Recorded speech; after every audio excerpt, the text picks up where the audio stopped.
हो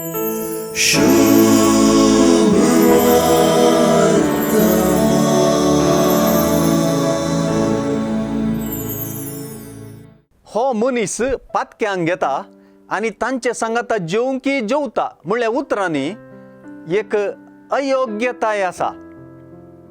ही अयोग्यताय जेजूची न्हय बगर जेजून लागीं केल्ल्यांची पातक्यांची अयोग्यताय ती. जेजू संगी जेवणाक बसूंक आणि जेजूक लागीं सोरूंक हो पातक्यांचो वर्ग अर्ह न्हय वा अयोग्य वा योग्य न्हय.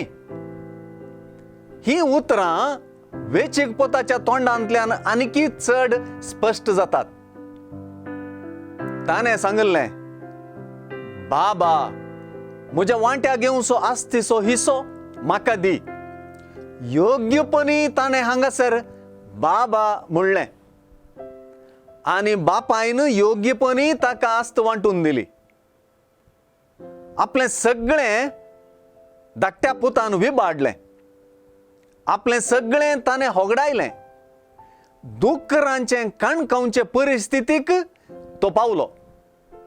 इतलो अयोग्य पूत तो जालो. आतां तोच म्हणटा, म्हज्या बापायच्या घरांत कितलेशे सांबाळाचे मनीस धादोशी खावन जेवन आसात आनी हांव हांगा भुकेन मरतां.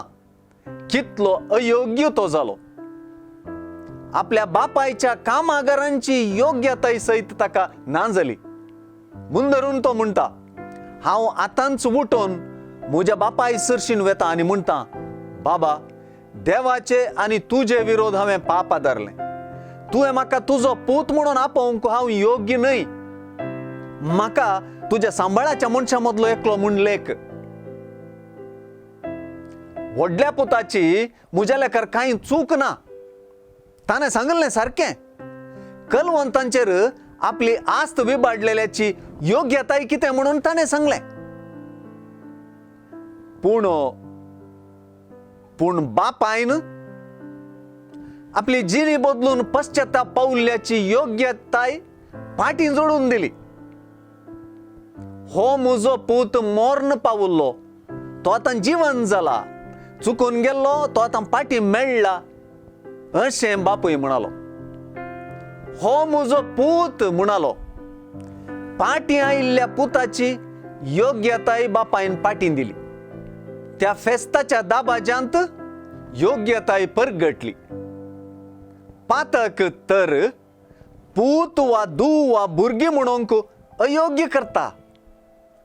पातक देवा लागीं वा भावंडा लागीं आमकां संबंधाक अयोग्य करता. आमची योग्यताय काडून सोडता. योग्यताय जोडून दिवची एकच वाट जिणी बदलप.